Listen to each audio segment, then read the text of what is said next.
The Hound watched her saddle Craven through eyes bright with fever. Not once did he attempt to rise and stop her, but as she mounted, he said, a real wolf would finish a wounded animal.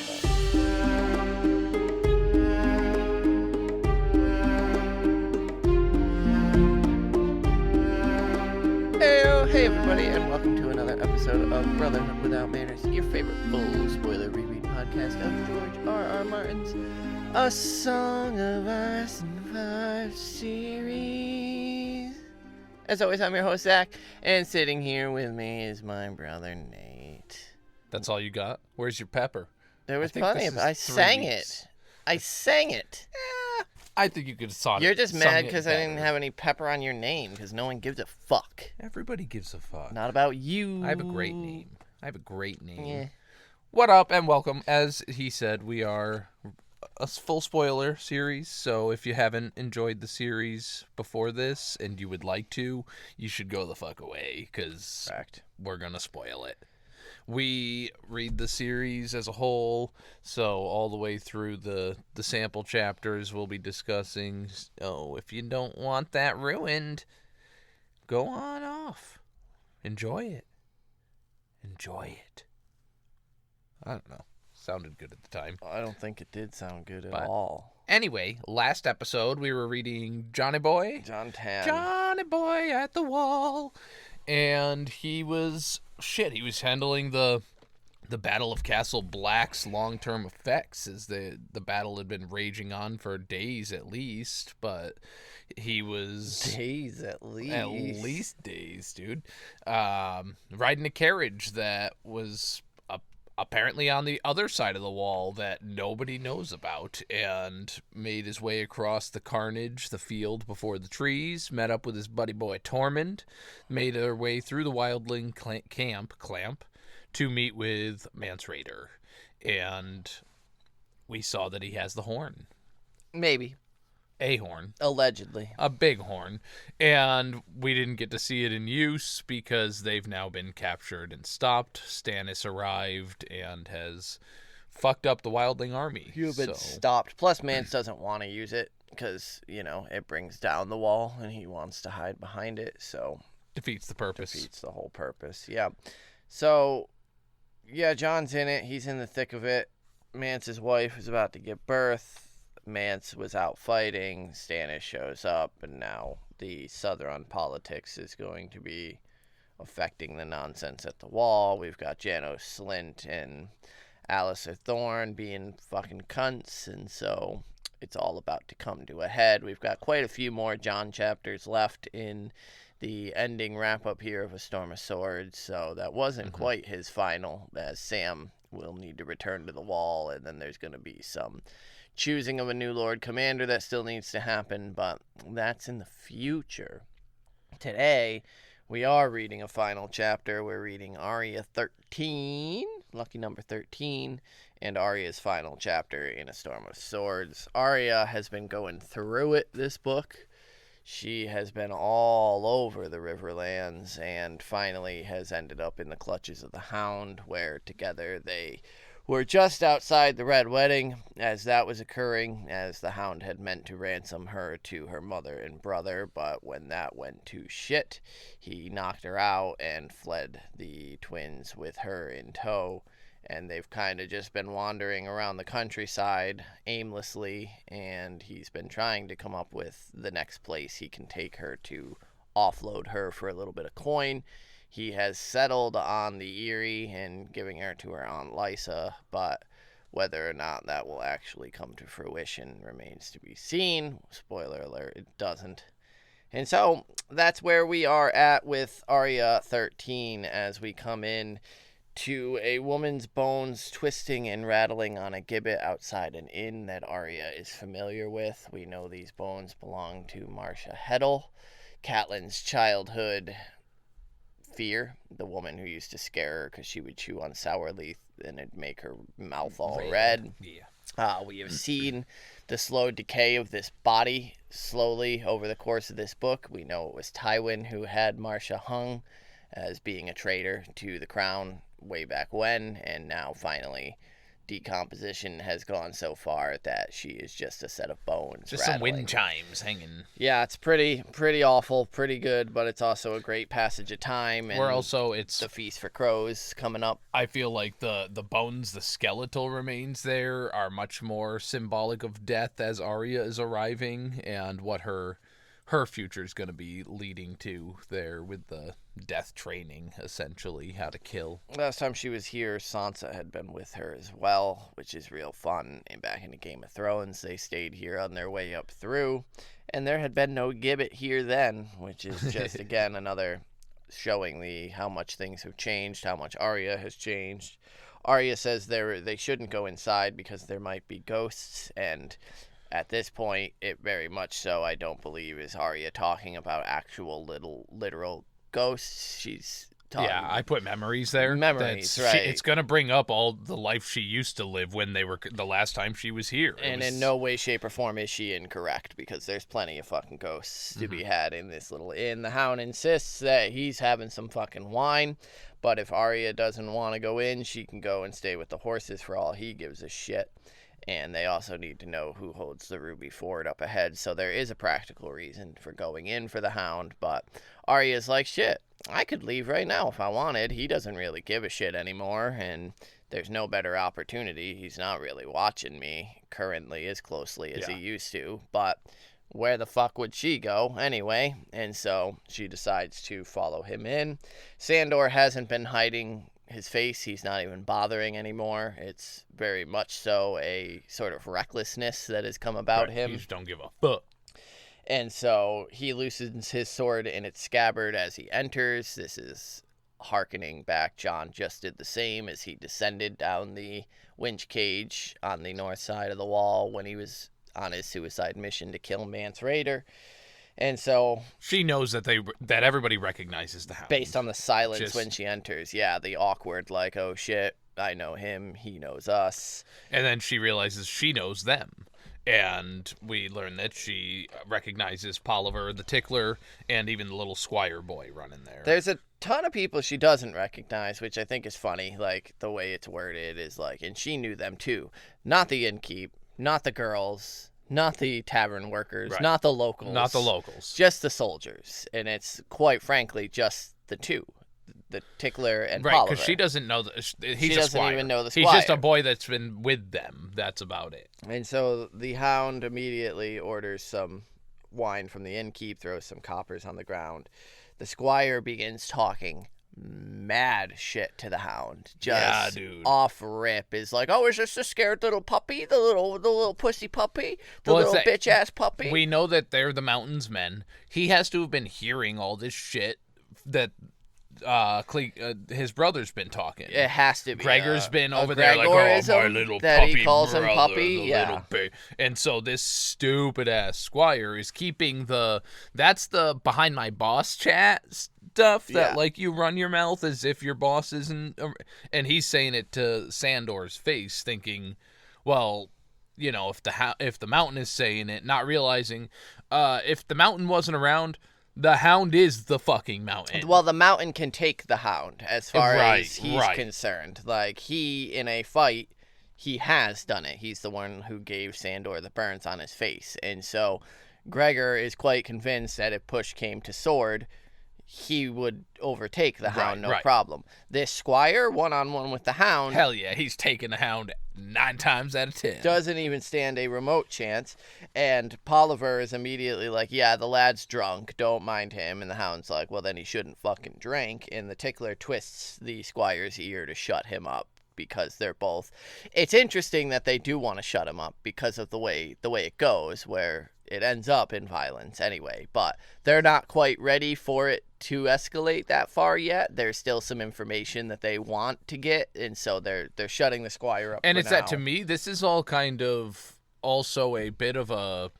It's like foreplay before the fight. It's this, they're kind of back and forthing to see what they can get from each other. Well, it's almost like Polliver and the Tickler want to confirm that the Hound actually has turned tail. Right. And isn't still on their side. Otherwise, Sir, as they call Gregor, would be angry with them for just attacking his brother. It's unclear entirely why they kind of prolong it when as we said, it does just escalate into violence. We get a pretty sick-ass fight here in the end between these men, but the Tickler and Polliver clearly aren't ready for it to just go straight to 10 right off rip. They're aware that, yes, even though it would be 3 against 1 as far as they're concerned, they still may not come out on top, so it's probably best to avoid that until it's necessary. Yeah.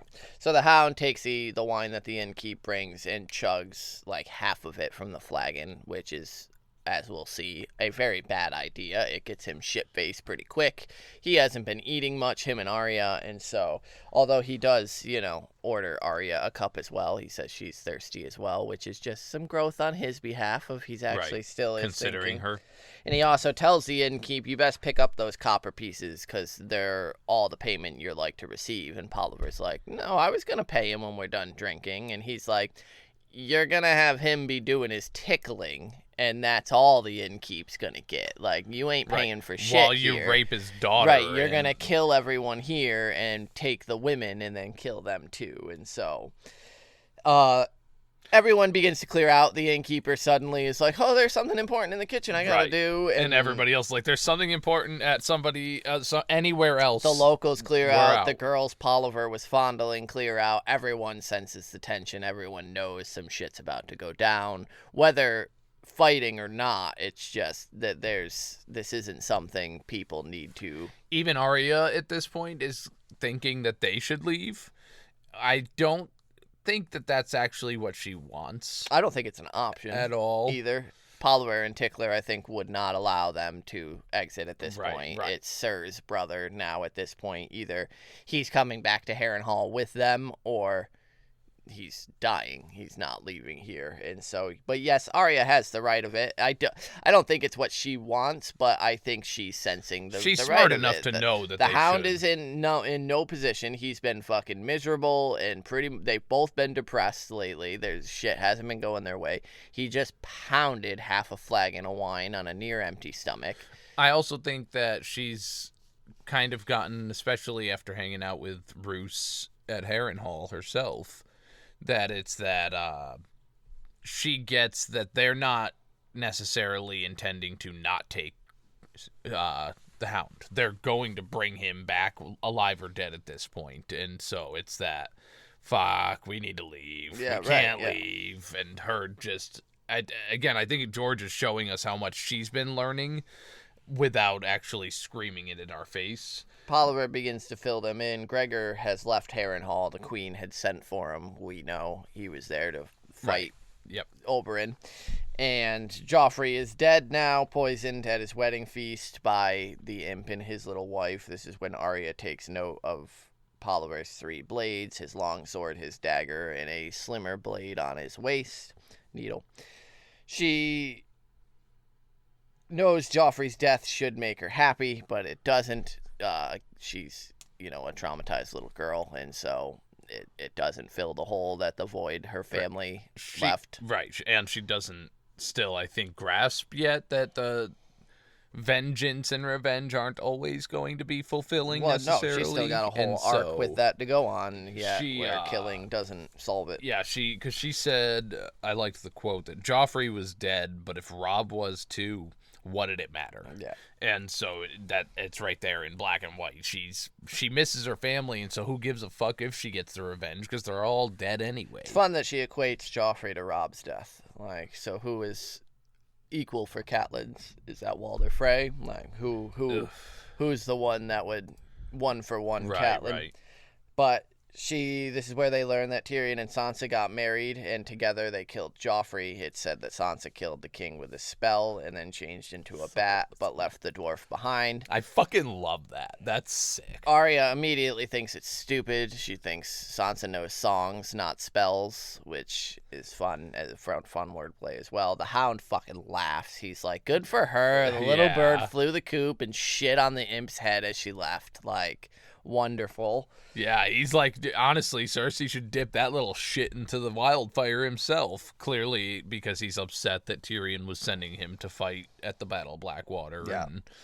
Yeah, we learn Harrenhal's fate here and River Run, which is currently under siege, and that there's fighting around Raventree. The Brackens are fighting for the crown now against the Blackwoods, which, that's a fight that's been going on forever. But the Hound says that Sansa was a proper little lady, unlike her sister. And they're like, oh, yeah, they found her, too. She's for Bolton's bastard, we hear, and Arya is very confused at this. She's like, Sansa doesn't have any other sisters. And the Hound just laughs, and I fucking love that. I've been looking. Never once does he look Arya's way. Like, he doesn't give a single thing away, but he fucking is he's enjoying himself. Polliver asks what's so funny, and he's like, if I wanted you to know, I would have fucking told you. So he asks who holds the ford, and are there ships at the salt pans, and they're told that Randall Tarley took Maidenpool. Randy Tarley took Maidenpool and locked Mooten in a tower cell, so Maidenpool is now open to ships again, but only for the crown. The Tickler says he's not so certain that he is certain that Gregor would probably rather Sandor return with them rather than taking ship. And this is where the tension all comes flooding back in, because Sandor says, fuck that, fuck him, fuck you. And I like this because this is where the Tickler suddenly does he's on a date and he's going to yawn and hand behind the back, put like his hand scratching behind his neck. Yeah, and then he launches a dagger at the Hound, who immediately knew it was coming. He laughs, saying, I hoped you were going to do something stupid. He manages to just barely get out of the way of the dagger, which would have gone right through his throat, but it only grazes his ribs instead. And then everything freezes, and there's a flash where you see the Hound, and then versus, and then it's those three over there. Big old announcement, battle scene, and it gets wild. I really like how Martin writes battle scenes. They're just very detailed without he swings his sword back. Yeah. And so it's this one especially is messy. This feels like a street fight. Yeah. It's there's nothing clean or honorable about this fight at all. It's all very, from the opening stroke, it's the Tickler chucking a knife, right, like from his back at the Hound, hoping to catch him off guard. Arya immediately chucks a wine cup at the squire, knocking him right on the pimple on his nose and knocking him on his ass. The knife the Tickler threw grazes the Hound's ribs, so the Hound takes the first actual cut here of the fight, which is very telling. Yeah, this fight is really back and forth, where Polliver and the Tickler take it to the Hound. They fuck him up almost the entire time. She realizes the Hound's drunk because he pounded half of the wine in the flagon immediately. He's slow and clumsy, so Arya throws another cup at the Tickler. This one he dodges, and the look he gives her is cold with promise, which she absolutely begins to panic here. She feels her fear rising and falls back on her moniker of fear cuts deeper than swords. As Sandor starts losing, he gets his ear cut off. So she goes to retrieve the Tickler's dagger, but it ends up getting grabbed by the squire, and she, in her panic, I think it's very similar to the stable boy, where it's that just a natural response. It's also brilliant because he grabs her arm, and in his other arm he's got the longsword. So she takes his dagger, from his sheath and resheathes it in his belly. It says, and then she twists it. Like, this is a savage little move, but it's also brilliant. She has no other weapon because she's about to pick up the flagon and chuck the flagon again. And that's when the squire grabs her because she's so focused on it, and she thinks, you idiot, you forgot about him. Like, you only hit him with a cup on the nose, like, and then, she notices. And to be that aware. The battle clarity, of everything is chaos, but she still notices, he's got a dagger right there that I can just boop, boop, and does it. And that takes the squire out. And so, the Tickler is slashing the back of the Hound's neck. Sandor's missing an ear by now. Arya realizes they're killing him. Like, oh, shit. Yeah. And she gets the Tickler's knife from the wall, where it had stuck in the wall, being thrown at the Hound, and turns back to the Hound, who now has a wound on his thigh, and he is having to lean against the wall as they've kind of got him backed up into a corner.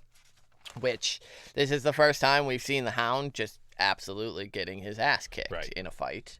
Yeah, in the show, they took this part and gave it to Brienne of Tarth, which is a completely fabricated, fun fight. This with fight those in the two, inn does happen, but it's an entirely different scene. It's much more empowering for Arya for getting Needle back. Yeah, and they don't really lose any of this kind of ground. He doesn't sustain these life-threatening injuries. Brienne who kicks the Hound's ass, yeah. And so it's really cool to see it here, that it's the Mountain's men just really helping to create the actual Clegane Bowl, hate between those two brothers.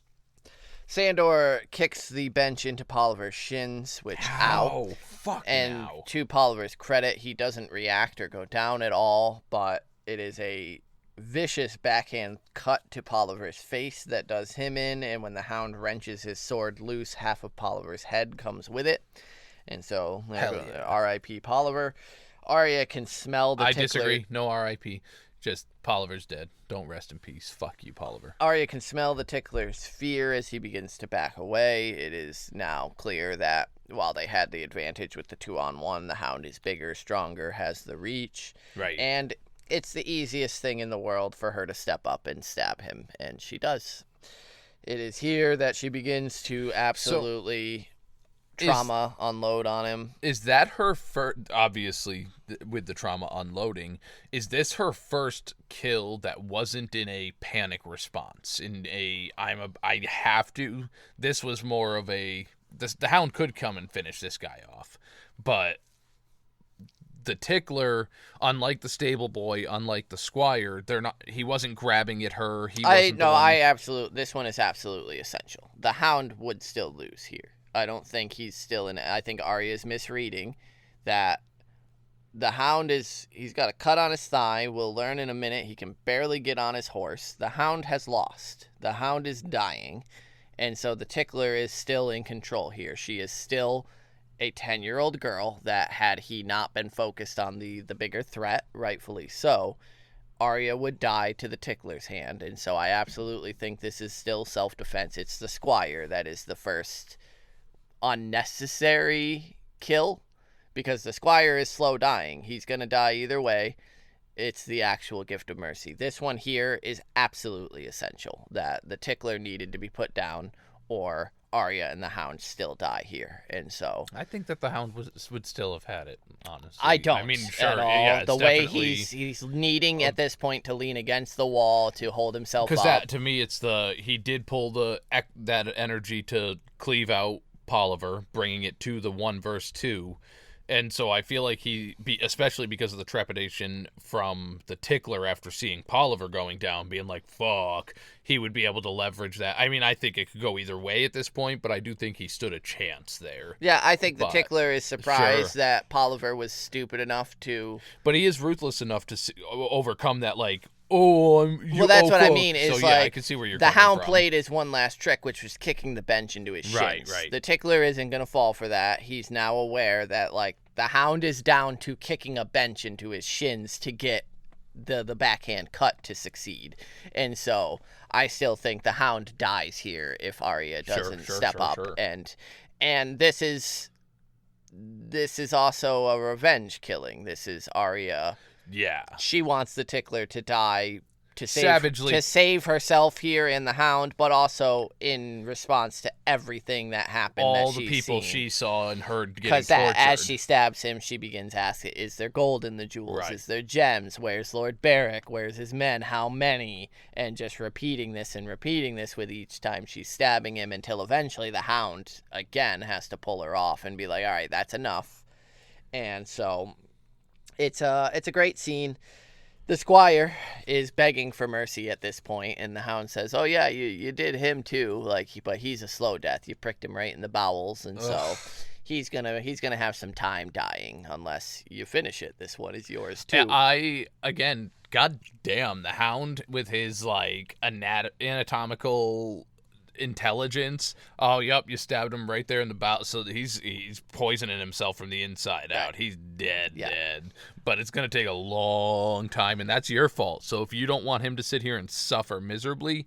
Well, he doesn't say, he's not viciously. No, he's not. And that he just absolutely. says, this one's yours. Like, you've already done him in. Like, he is dead. You've already killed him. Now it's whether or not you want him to suffer. And it's very interesting that the Hound isn't more vicious, because this is the one shit talker. This is the one who is talking mad shit to the Hound. Yeah. Yet it's the Tickler and Polliver who get the most vicious deaths. Yeah. The Polliver Cleaving gets his fucking head ripped off. The Tickler gets shanked by Arya 500,000 times. The Squire gets mercy. And in fact, it's deliberately said as such. Arya goes and retrieves Needle from Polliver, who had taken it way back when. And as the Squire is, take me to a maester, please, take me to a castle, mercy, please give me mercy. There's only one mercy available to him, and it says she does. As her blade sinks into his ribs and into the heart, she grants him mercy. And that's the first mercy killing that Arya is given. We've seen it. We saw it. I'm not sure if it was the last Arya chapter, but with the one man who was injured, he got his whole shoulder fucked up by a mace, and the Hound does it.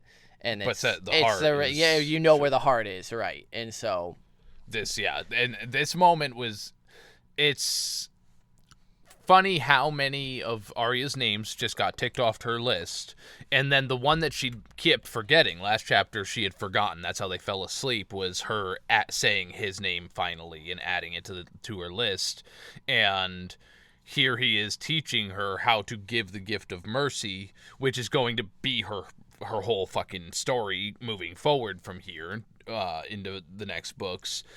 It's endearing, the bond that they've created, especially knowing that he could have had Sansa too with this at this point. And like he seems to have, for some reason, developed a genuine care for these two sisters and seeing them safe. And so I feel like that was a proud moment of her putting him out of his misery in the way that he taught her, just so that he doesn't suffer unnecessarily. So it's funny that the guy that refuses knighthood has actually got some kind of a moral compass there. Yeah, that's, I think, giving him a bit more credit than needed. Like, I don't even know if it's... I think there was care for Sansa.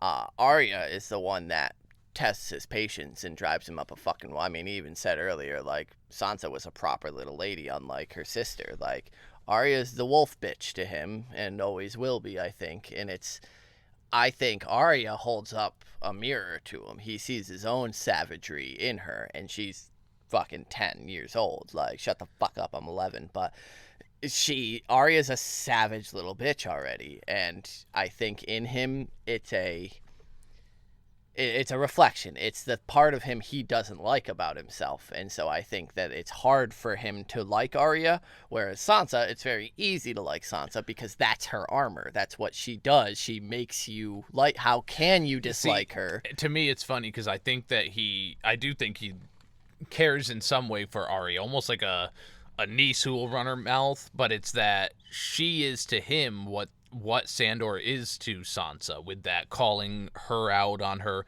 oh, you're just a stupid, simple, naive little bird, you don't know anything. Well, you're a piece of shit that's too scared of his own past to actually face his traumas. And so it's that kind of role reversal between the two pairs of them. So yeah, I just don't think there's any proud papa-ness yet with him. It's less proud papa and more the, I don't know, the proud elder guy who just happened to see somebody do something that he does and thinks about it. I don't know. He says they need to leave and tells Arya to grab the wine and any coin that they had. They could try to buy a ship at the salt pans and head for the Vale that way. And he has trouble mounting up, but manages to do so, and they begin to ride. They ride for hours until they reach the Trident finally. And they notice that the Trident has finally begun running at its normal height again after all the rains and the storms, and Arya thinks that the river is tired too. The Storm of Swords is over. Right, it's a feast for crows now, and it's a lot of fun that Arya sees it and says this right after Cat just got pulled from it, and it's like the sort of the tired old corpse, the old bones. We just saw Marsha rattling outside the inn. It's a things are going to slow down now, but in a it's kind of the slow progression of death. That slow ceremony march. also somewhat drained the power of the river Right, itself. it's like the river so is actually the drained world of is some responding yes, as if the magic is traveling through Catelyn's it. resurrection took something out of the world. Out of the Riverlands. Yeah. It's that, And so they get a fire going. The Hound immediately pours the wine into his Hound's helmet, which is a lot of fun. The symbolism here that it's sort of the healing wine goes into the Hound's helm. He puts that over the fire, and it boils the wine, but it scorches the Hound's snout, which is a lot of fun. He's burning the Hound. Arya uses the wine to clean his wounds until he passes the fuck out, and then she kind of talks herself through the rest of it, binding up his ear, his head. Yeah, I realize I attributed last chapter to this one right with here. the name where she forgets his name. Yeah, she thinks, and it's great imagery. She's pouring the wine down, and it's running down the red and the brown, the mix of the blood and the wine. His ear is bleeding savagely, and she binds all that up, binds up his wounds, hobbles the horses, waters them. She's handling shit. She's taking care of camp and this man. And then, settles down for sleep herself and starts going through her list. And as you said, there's a lot of names checked off of this list. Joffrey is a weird one that feels weird to not say anymore. She had hoped to at least be there for it, if not do the deed herself. Yeah, which, she wishes she could at least have seen it. She's 10, and she's wishing she could have witnessed the death of this king. And so it's just savage, the journey she's on. And then now the Tickler and Polliver are both off of her list as well. And then she realizes at the end that she didn't say the Hound. And she looks over at him, and she's like, I wonder why that is. And I do think... I think I know why. Or I have a theory as to this is where I would say I think the sort of proud papa feelings is more on her end, and it makes more sense. I don't think the Hound really feels much for her other than like we're kind of all each other have at this point. It's when you're in a foxhole, whoever the man is next to you, you're kind of gonna bond with him when you're up against it. Arya is looking for a fucking father figure because she's 10. And so I think it absolutely is this, like he's been teaching me where the heart is. And they're lessons that Ned Stark would never teach me because that wasn't the world we lived in then. I didn't need to know where the heart was when Ned was dad.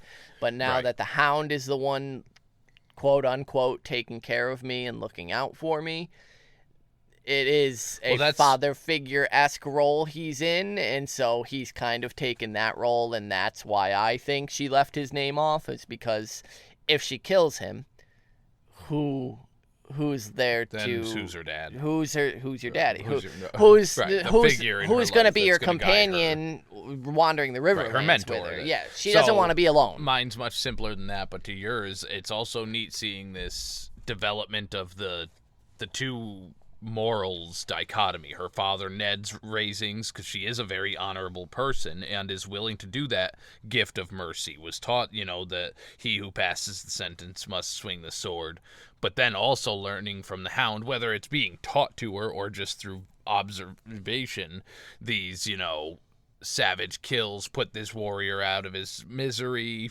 fight for fighting's sake, all that shit. I think that she left his name off of her list because he got her needle back. Yeah. The fact that he led to that, home. She now has that one thing, and so she doesn't need him anymore. As far as she's concerned, she has a companion now. She has her needle. She's gonna be fine. Whether she thinks that's subconscious, or not. Sure, yes. And so to me, it's that he was forgiven for the butcher's boy briefly because he aided her in getting back this part of her previous life. To that note, because she's sitting here, she rolls over and thinks, why did I leave him off? And then she's thinking about Sansa and Tyrion potentially killing and how it was said that Sansa turned into a bat, and she's like, man, I wish I could turn into a bat and fly away. And she thinks if Sansa's really gone, then there's no more Starks left. Jon is 1,000 leagues away at the Wall. All these aunts and uncles Sandor wants to sell me to, they're not wolves. Like, there's no true Starks left. And then she thinks, because Sandor moans, and that's when she turns to look at him, and she's like, why did I leave him off? And she tries to remember Micah. And she's like, maybe I did get a little heated over Micah unnecessarily, because all he ever did was play at swords with me. And that's a real interesting take from Arya this far removed from it, because she was so vehemently, you killed Micah, and now it's that, like, nah. Yeah, it's, like he didn't mean that much to me. They weren't actually best friends, right? And we didn't know each other long. And to in a way defend Sandor, even though it wasn't necessary, he was working for the most savage piece of shit that exists on just the following orders, right? Yeah. Which again, if you're following illegal orders, that's not well, I mean, legal, there's a difference between the Nazis doing it and Sandor Clegane, because he was Joffrey's dog. Like, literally, he is under the king, the most powerful man in the realm. And, like, it's an immediate, if you disrespect Joffrey, too, because Joffrey isn't just the king, he's a little sociopath. Right. Like, and so it's much different than a chain of command where, it came from the general and was passed down to the captain, the lieutenant, the sergeant. Like, the briefest glimpse is Ser Dantos. He would have been dead if not for just a bullshit little, it's bad luck to kill a man.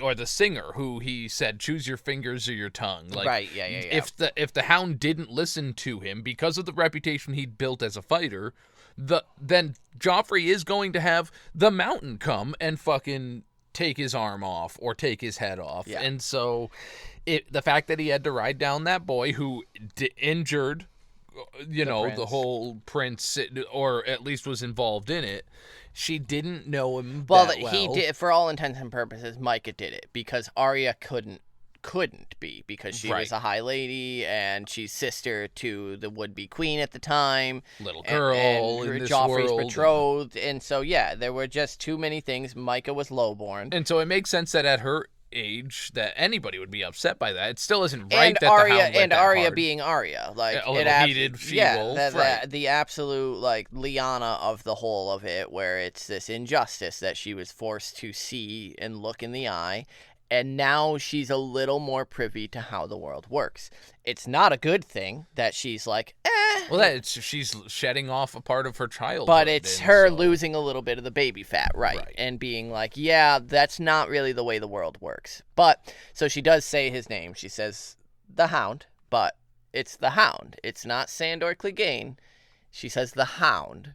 So it's the which is moniker, very neat, because that's going to come into play later on. Absolutely, with Lemon Cloak and who Sandor was, not who he is currently.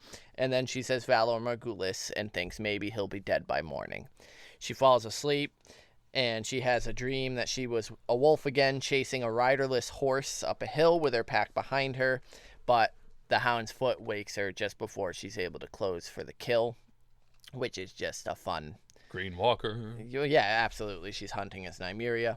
The Hound is still weak the following day. He's slumping in the saddle. He's sweating. His ears bleeding through the bandage. He needs all of his strength just to keep from falling off Stranger. This is very reminiscent of Khal Drogo. Oh, that's what I wrote too. Back in the day. And I absolutely think that is intentional. That, any Khal who can't ride a horse is no fit to lead. Arya's kind of getting those same vibes of like, I'm having to direct our course here because he can't lead us. Like he can't even fucking sit in the saddle most of the day. And so this time when they do stop for a break, he actually does fall off of the horse when he's getting off. And that's just kind of the telltale sign in this universe of like, Oh yeah, he's close to death. He done. He's unable to continue on. Which is, and it leads, even he understands that, because he starts telling her that you need to kill me. You need to do it. I'd skin you alive Please. for a cup of wine, girl. And she brought him water instead, it said, which I like a lot. He drinks of it, but it says it tastes of mud, and then he falls asleep into a fevered dream, and she begins to kind of examine him. Right, she's contemplating. Similar to what she saw Maester Lewin used to do. She sniffs his bandages and tries to change them, and notices that while most of them are all right, it's the one on his thigh that smells a little funky to her, and so he's got an infection. His leg is infected. His ear is bleeding more, but it's the thigh that actually seems to be the infected wound. She wonders how far the salt pans is and whether she could find it by herself, and thinks, I wouldn't even have to kill him at this point. I could just let nature take its course. He would lay under here until the end of days, dead. And I think that's a fun callback to Marshall Heddle, where her bones, until someone intervenes and does something about it, her bones are going to rattle outside the inn on the gibbet Until the end of days. Yeah. The same thing would happen to the Hound here, A unless feast for crows, unless a certain Septon happens to come, or someone happens to come by and take care of him and intervene. We'll have to be on the lookout for some large man with a limp And moving so- forward with his infected leg. But he kind of wakes up to seeing her fingering her needle, like thinking about it. It's to me, it's almost that like she's kind of sheathing and unsheathing Polliver it. kept it nice and sharp, at least, she thinks. And as she draws it, she immediately falls into her water dancer stance without even thinking about it. Old habits, she's right back in it. And as he opens his eyes and sees her standing there in a killer's stance, he asks, you remember where the heart is? Not even fighting it. And she starts to kind of backpedal, where she's like, I was only, and he's like, don't fucking lie to me. I hate liars, and I hate gutless frauds even more. Go on and do it. And Arya's still kind of standing there, so he starts to try to goad her. Taunt her into I killed your butcher's boy. Michael. Cut him near in half. Avenge him. Avenge your Michael. And then he makes a queer sound, and Arya realizes he's sobbing. And he says, and then he brings up Sansa, your little bird, your sweet sister. I stood there in my white cloak, and I let them beat her. I took the bloody song. She never gave it, and I meant to take her too. I should have fucked her bloody and ripped her heart out before leaving her for the dwarf. So, I mean, yes, he's trying to be the big strong. I should have taken it. It's the shame of I let them beat her. Right. I stood there in my white cloak, and I let them beat her. So Jamie was in a hot spring. This is where Sandor is speaking his kind of truths. Fevered, like, I was a piece of shit. I could have stopped that, but I was too scared of retaliation against me to stop the beating of this little child. I could have forced her to go with me, not to fuck her, but to save her from that castle, and I didn't do that. Like, I ran myself. He's still too scared to say that bit. He has to turn it into, I stole the song. I should have taken the song and taken her too. Yeah. It's still being too afraid to say, I should have taken her and ran when I could have, when I saw a moment. And so, that's when he calls him, avenge your little Michael, the gift of mercy, you're going to make me beg, do it. And she says, you don't deserve it. And then I like the passage. Not yet. The Hound watched her saddle craven through eyes bright with fever. Not once did he attempt to rise and stop her. But as she mounted, he said, a real wolf would finish a wounded animal. And she thinks maybe some wolves will find you. She's been dreaming of a wolf pack. Maybe they'll smell you when the sun goes down, and then he would learn what wolves did to dogs. And I love that line so much. And then her last little shaming of him, you shouldn't have hit me in the head with the axe. You should have gone in and saved my mother. And that's her resentment towards Sandor. I don't think that's her hatred of the Hound. I think that's her being like, I think you could have been a knight. And while your shame with Sansa is that you let them beat her in your white cloak, your shame with me should be that you didn't even try to save my mother. That's where you failed as a knight with me. And so she rides off. And that's the last Arya we'll see of Sandor Clegane for a long time, or at least until the published shit. And that I don't think that she'll run into the Hound again until it's a different man entirely. Until she's running into her mother. Yeah, and exactly. that'll be a whole fucking different Which will be scene. just a very, to me, that's why I think it was fun that you showed that split, that was her issue with Sandor Clegane. Yeah. Because the Hound will be working with Lady Stoneheart. But not Sandor. And Stoneheart's not her mother. Right, And so it's, right. yeah, there's a lot of baggage. And so it's 6 days later. 6 days later,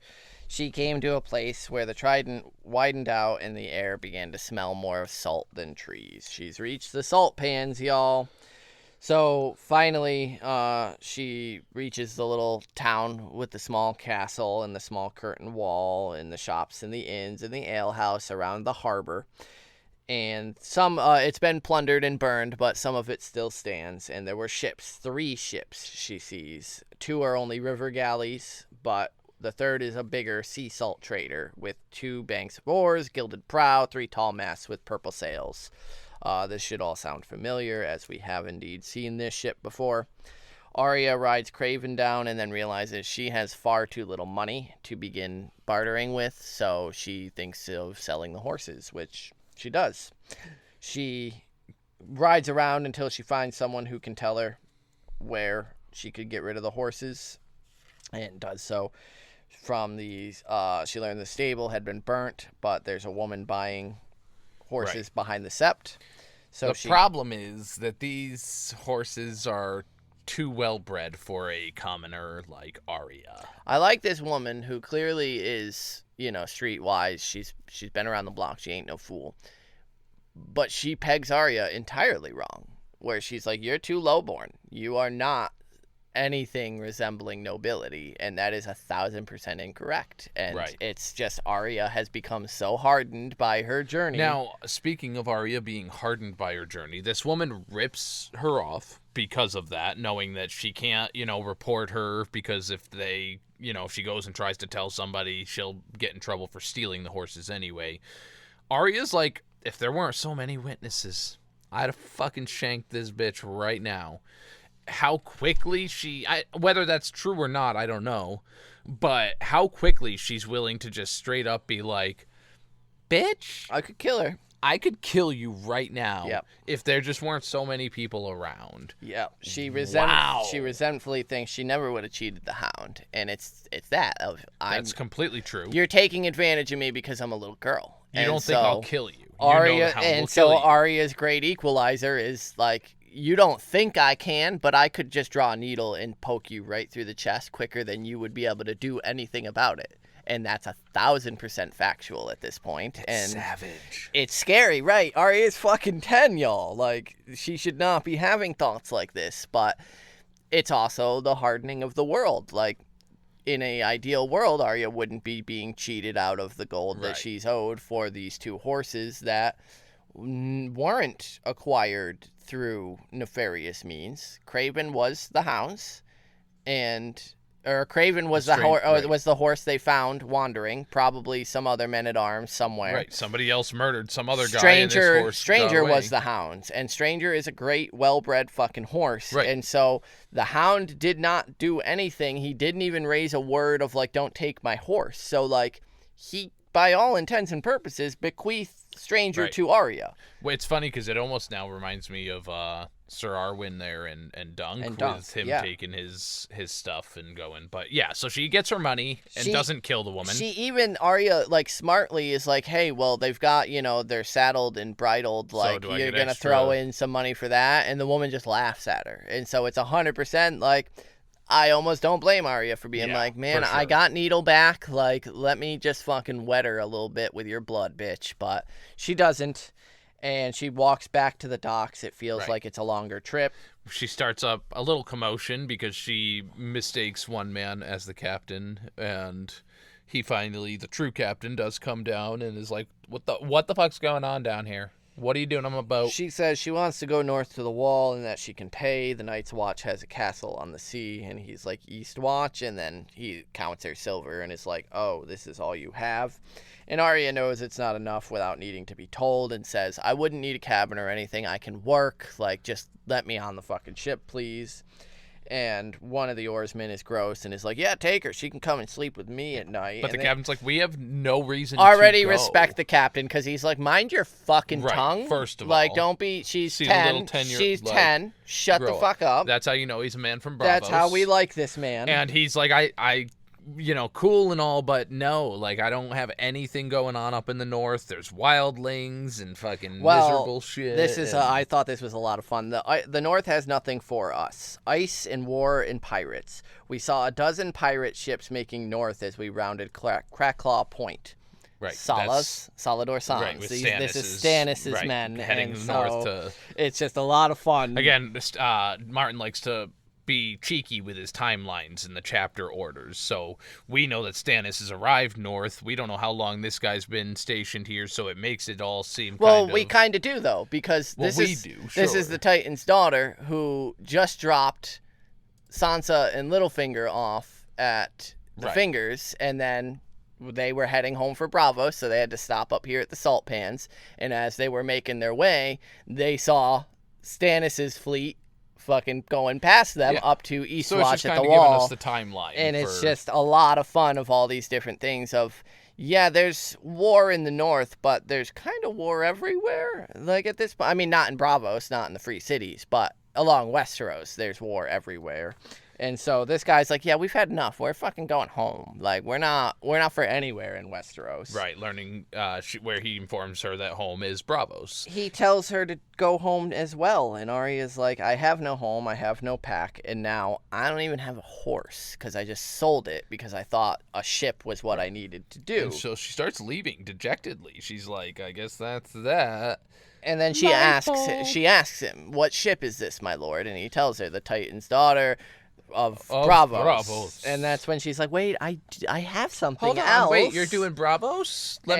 What about this thing? She had stuffed it in her small clothes to keep it safe. She had to dig deep to find it, which I like that phrasing in particular. She had to dig deep to find the courage to leave home to start this entirely new journey. Well, because that Jaqen had offered her that a while back, like that she could go with him. And the captain, like, I like this guy a lot because it says the captain lingered with obvious impatience. Like, he's just kind of humoring her because she's going to pull out a pocket full of buttons. And he says, like, one more silver will make no difference, child. And she says, it's not silver, it's iron.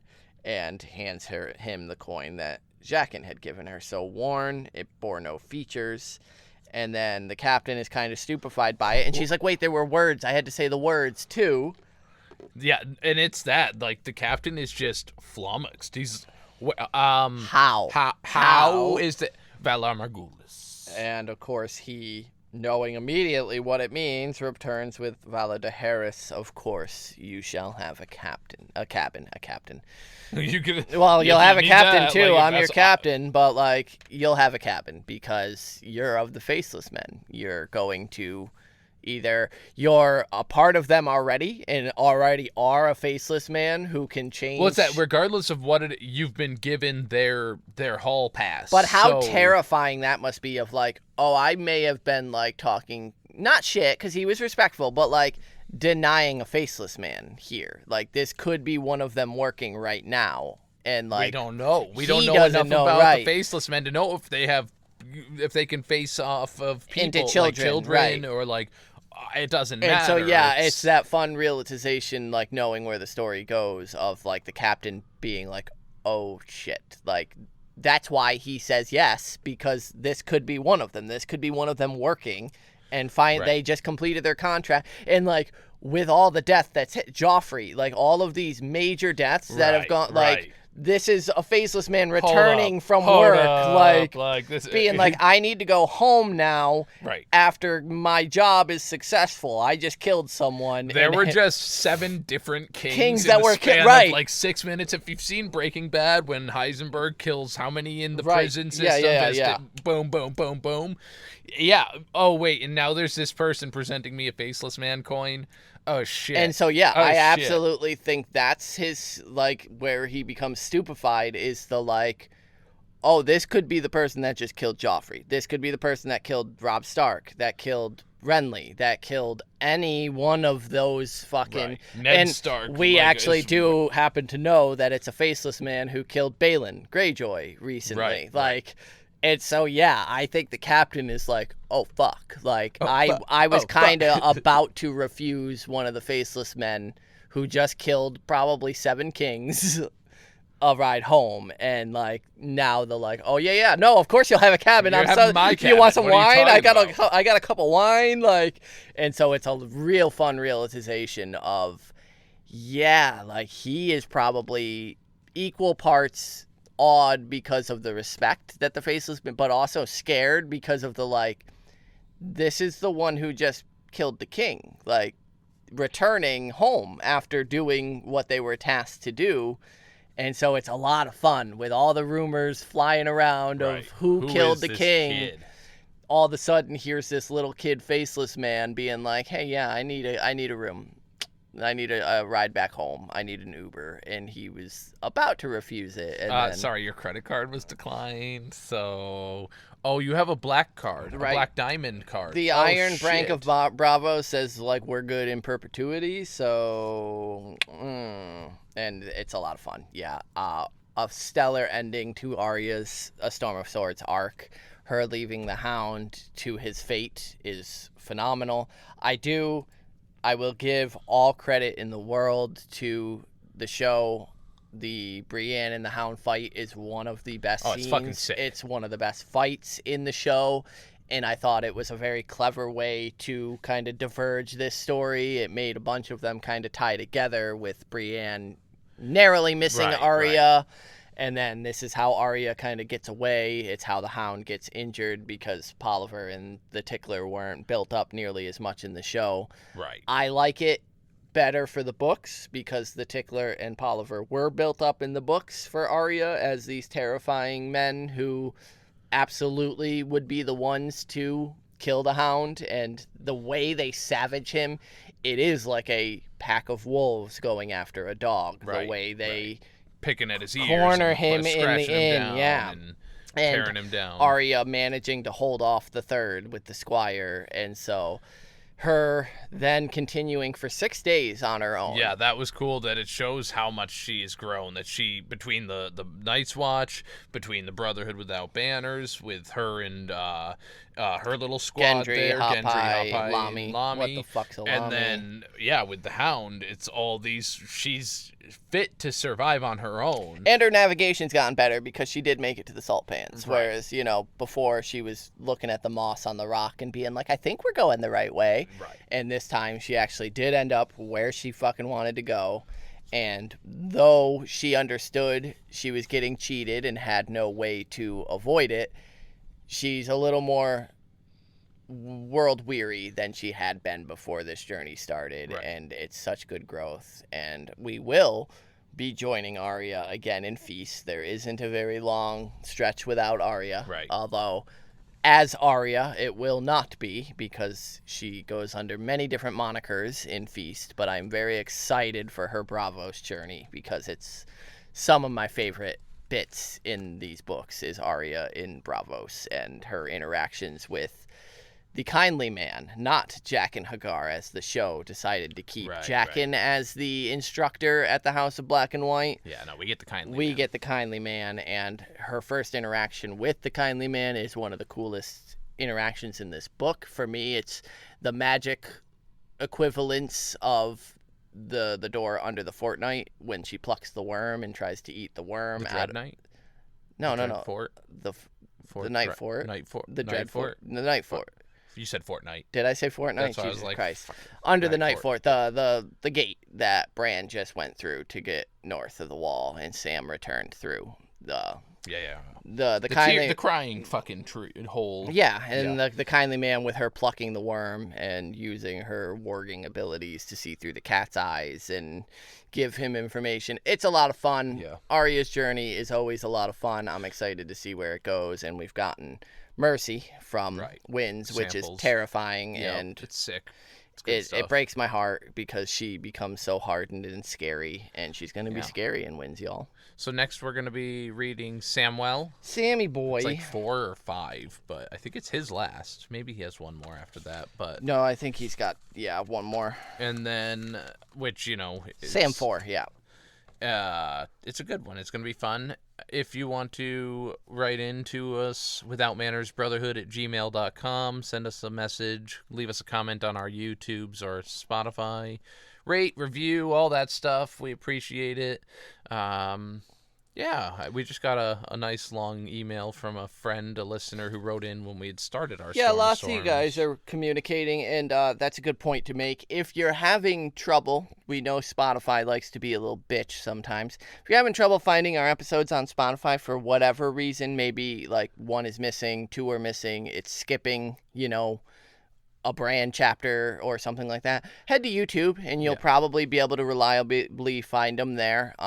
We know like YouTube without visual stuff isn't always ideal, but it's at least a way you can get the same podcast. Right. It's the exact same thing, just uploaded there. So that way you have another way of getting it if for some reason Spotify isn't uploading them correctly for you, which we've heard reports has happened a couple times. There's certain countries for some reason that Spotify doesn't allow certain episodes, but whatever it may be, we are on all the platforms, iTunes, Apple Music. Yeah, so maybe just, Amazon. Branch out where you're listening on just for that one episode that you're missing if you need to find us elsewhere. Yeah, and then don't forget we are working on something special for everybody, so stay tuned for... Yeah, we'll be ready to pull that out of the oven and present that for you all real soon, so stick around for that announcement.